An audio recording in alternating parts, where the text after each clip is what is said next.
iFlight Success Force, a VTX da iFlight de 800 mW. Tem também versão dela de 600 mW. Vamos falar de pinagem, instalação dela no seu drone e configuração da VTX Table para habilitar o Smart Audio.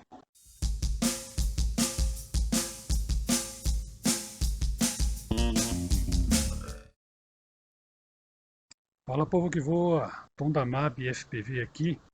Hoje num cenário um pouquinho diferente aqui, estou ao ar livre para a gente gravar esse vídeo rapidinho. iFlight Success Force, essa VTX que vem originalmente nos drones da iFlight, os Nazgul 5 usam este VTX aí. Vamos ver como a gente configura esse cara, quais são as características dele. Se você quiser saber Smart Audio e configuração da VTX Table, vou colocar o tempo aí na tela, pula direto para esse time aqui. Antes de falar disso, vou falar de algumas características dessa placa e algumas configurações interessantes para você fazer nela. Tá? Antes de mais nada, características físicas dessa placa. Conexão dela no seu drone. Quais são as pinagens que essa placa tem? O Terra, pino padrão, que toda placa tem, conecta em qualquer terra da sua Flight Controller. Aí. E ela tem a tensão de entrada, pino VBAT, que suporta de 7 até 30 volts. Esta placa foi feita originalmente para drones 6S, que tem a tensão maior que a dos 4S. Então, não adianta colocar a saída 5 volts da sua Flight Controller. Você tem que usar a saída 9 volts que a sua Flight Controller deve ter aí.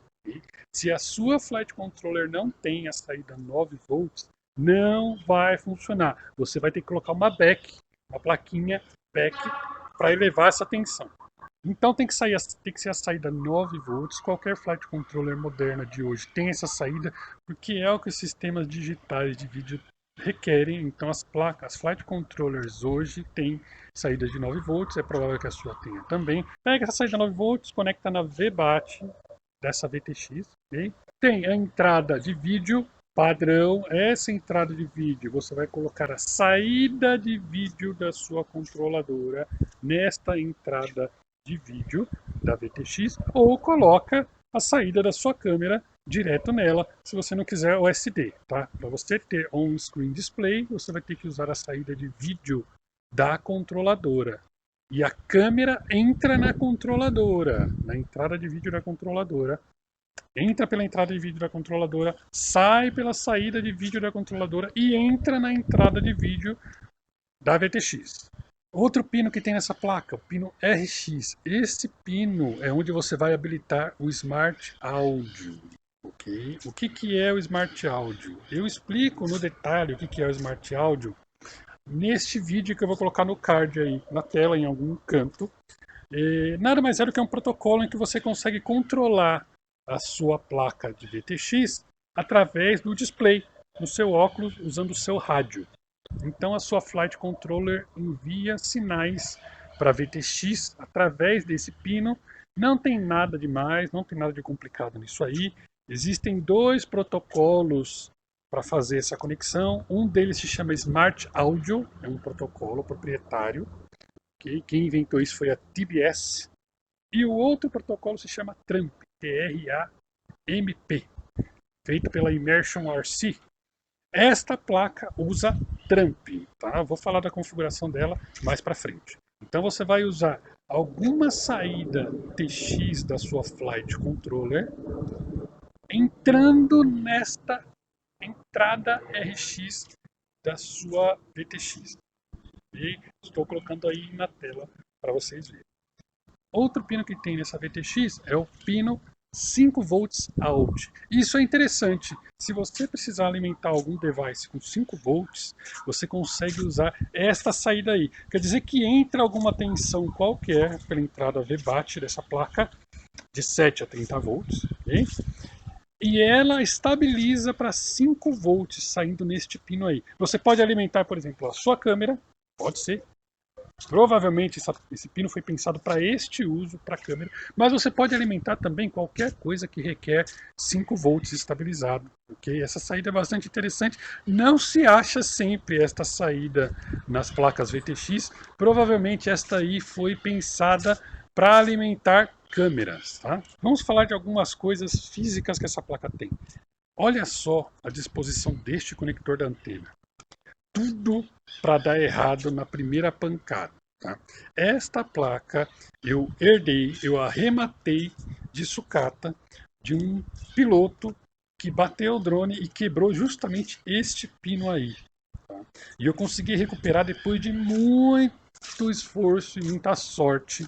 Eu consegui fazer uma conexão, porque nem sempre dá para recuperar depois que quebra esse pino aí. Então o que você tem que fazer antes de ligar no seu drone esta placa é proteger ela com alguma resina que aumente essa resistência. Pode fazer sem dó. Eu reforcei ele com cola T7000, essa cola aqui, tá? Que é para esse conector não ficar soltando nem quebrando, porque é o ponto mais vulnerável da VTX. Então, eu sugiro que você faça o mesmo. Passa uma cola aí para ele ficar fixo do jeito que eu botei aí na tela. Não tem problema você cobrir isso aí, porque você não vai abrir esse negócio para nada na vida. Então, fazendo isso, você diminui o risco de perder a placa, quebrando esse pino aí deste conector. Okay? E agora partindo para a configuração do Smart Audio em si. Não tem muito segredo, muita gente se assusta com o Smart Audio, mas não tem nenhum terror Smart Audio. Antes, a placa desse drone que eu usava era a Mamba TX400. E foi nesta placa TX400 que eu gravei o meu primeiro vídeo no canal. Coloco o link aí. E nesse vídeo eu explico o que é o Smart Audio, o protocolo e tudo mais. Tá? Para esse aqui, agora, da Force. Da Success Force. O que a gente precisa? Lá na tela do Betaflight das portas, você vai configurar a porta correspondente que você usou lá na soldagem. Então, se você usou a TX3 para conectar no RX da VTX, nesta tela do Betaflight você vai usar o ART3. Se você usou a TX6 lá na sua controladora, você vai usar o ART6. Você vai nesta porta correspondente e você vai usar o protocolo TRAMP. Habilita neste campo que você está vendo na sua tela. Feito isso, salva, vai lá para a aba VTX e agora está fácil. Ligando o drone com a bateria, não esquece de tirar os props, senão você vai cortar seu dedo aí. Nesta tela deve aparecer o status da VTX como ready, pronto em português, ready em inglês, okay? Pronto, ready. Se esse cara estiver ready ou pronto, quer dizer que a sua conexão entre a controladora e o VTX está ok, certo? Agora tem que configurar a VTX Table de fato.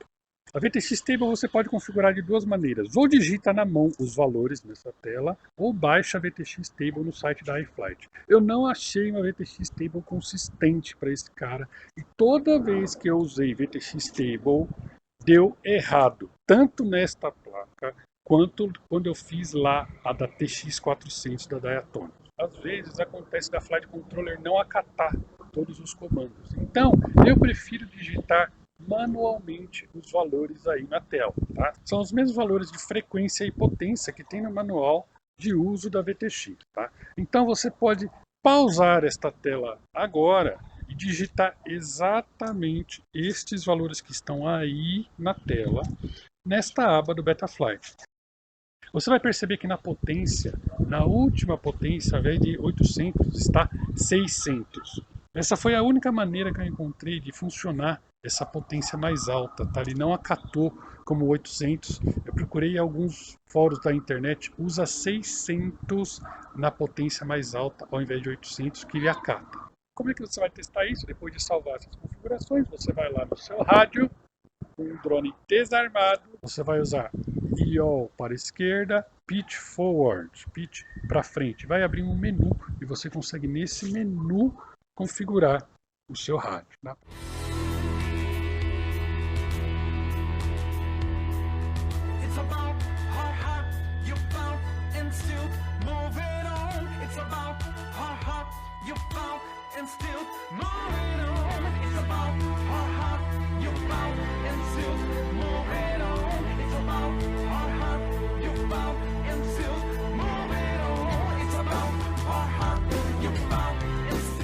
Então tá aí, pessoal, esse vídeo foi um pouco mais improvisado, um pouco mais rápido. Espero ter ajudado. Se o vídeo te ajudou, comenta aí, dá um joinha.